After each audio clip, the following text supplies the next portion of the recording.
Hey everybody, welcome in, welcome back. First of all, this is the Invest Answers Daily News Flash. Today the theme is bullish news, and let's jump right in and examine all of the good stuff.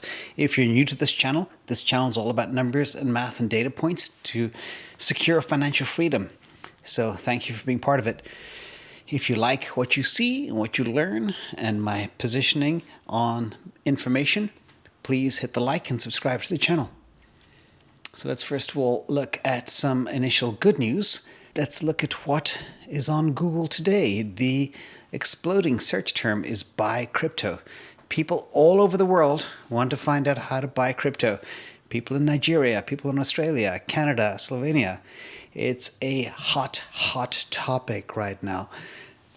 What could be more bullish? But that's just the beginning. Ethereum has mooned 400 points in just 3 days. It's hard to believe. We went from 1,200 and something all the way up to 1,655 on Ethereum. And Bitcoin's up over $2,000 today at 37,500. So we are getting very close. At this rate, it won't take much for Ethereum to get to that magical $2,000 number. So let's look at Bitcoin. What did Bitcoin do? Bitcoin has also mooned a little bit. It's gone from $32,000 on Sunday to 37,500 today. Again, today is another big day, just like yesterday, up over $2,000. And that is $5,500 in just 3 days and change, which is a very bullish, very strong move. But I want people to put things in perspective. Everybody's always very happy when it shoots up, unless, of course, you don't own any Bitcoin. But then when things pull back, or if we lose $3,000 or $5,000 in a day, just remember days like this, where on Sunday we're at 32,000, today we're at 37.5. This stuff moves really quickly. Anyway, let's get back to the bullish news. So, what the tweet? Pantera came out with some interesting news today. They said despite Ethereum being at all-time highs, they still believe that DeFi has an extremely bright future, and the DeFi-related assets are still very undervalued. I think we're beginning to see that with the moves in Ethereum today. But what else do we have going on? One thing that I've been talking about since last year is the scarcity. And one of the most beautiful things about Bitcoin is it is an extremely finite asset. It is infinitely inelastic. And one day people are going to go and look in their little treasure box and they're going to open it and say, where did all the coins go? And this day is coming quicker than we may imagine. And let me explain why. So, let's look at the Bitcoin supply crunch. The supply is drying up according to Glassnode. Grayscale holdings alone have acquired 40,000 Bitcoin so far in 2021, when only 26,000 have been mined. And that doesn't take into account all the treasuries, all the high net worth individuals, all of the pension funds, all of the insurance companies, all of the sovereign countries, all of the retail investors, all of the treasuries. Again, this stuff is becoming very rare, very fast. The institutional appetite is significant this year as per Glassnode. This never really happened before, but now it's become much more of a mainstream asset. And 2021 is the largest sustained decrease in Bitcoin's liquid supply. Another big thing that's important to look at is the number of whales is now 2,218, another all-time high. So what's important to note about this is the people with 1,000 coins or more, their amount of coins is growing rapidly. And also the number of whales, the people with 1,000 coins or more, is growing rapidly. So that means the retail investor has been closed out very quickly. So that's probably why retail investors are beginning to go to Google and say, how do I buy Bitcoin? Because they now get the idea that the supply is about to disappear. Let's talk about the second Bitcoin supply crunch. This just happened last night, where $500 million of Bitcoin was moved off Coinbase last night. That's one exchange. $500 million worth of Bitcoin just taken off the shelves overnight. Let me pull in an analogy to help you wrap your heads around this. You remember in March what happened? Toilet paper disappeared from the shelves. Something similar is happening now with Bitcoin. So just think about that as we go forward. Again, an extremely bullish signal. Let's talk about some more bullishness. Velshire Capital manager Jeff Ross, he basically says this bullish breakout has been confirmed. We did hit 42,000 in the middle of January, and we dipped. but now he believes we'll hit a new all-time high again within a matter of days or weeks. And this guy described this whole area and this whole sentiment as wildly bullish. And he's not the type of guy that throws around those terms casually. So again, more extreme bullishness. And in a funny story, a little bit of entertainment here, we have Guggenheim. Scott Minerd's back again, and he is all over the place. So you've heard me talk about him before.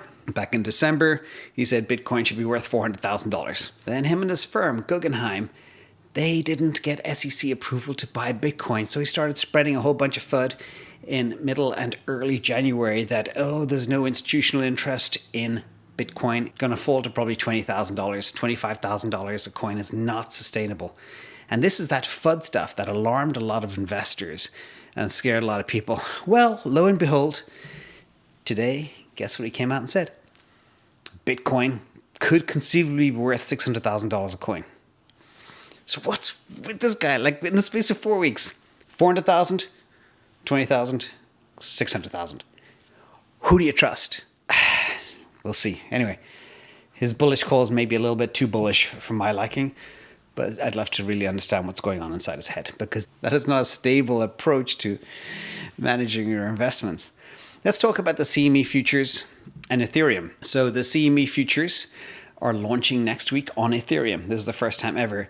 Bitcoin had CME Futures launch about 3 years ago, and Bitcoin took a dip afterwards. So I refer to that as the Bitcoin hangover from the CME launch 3 years ago. However, having futures on an asset class makes the asset class appear more mainstream, and it attracts more investors because it gives them the potential for people like me to be able to hedge their risk and exposure. So imagine I have a whole bunch of Ethereum and I think it's at an all-time high and I want to hedge my risk. I could sell some futures against it. So I can write it down, buy them back cheap, etc. So it's definitely a positive, but people are anxious that it could bring about a dip and it could bring about a short selling narrative.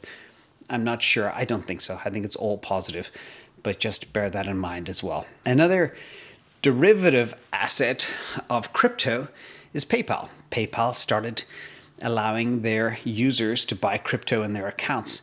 They saw a massive inflow of money into their applications, which is great, and they had the best ever earnings. And there was a whole bunch of options that estimated a plus or minus 6% swing over the next couple of weeks, but we'll see what happens. Anyway, the target for a year out is about $257, so we'll see what happens. And in full disclosure, I bought, as soon as the announcement of them making crypto available to their members, I bought some $200 calls, which is up over 75-80% in just about 8 weeks.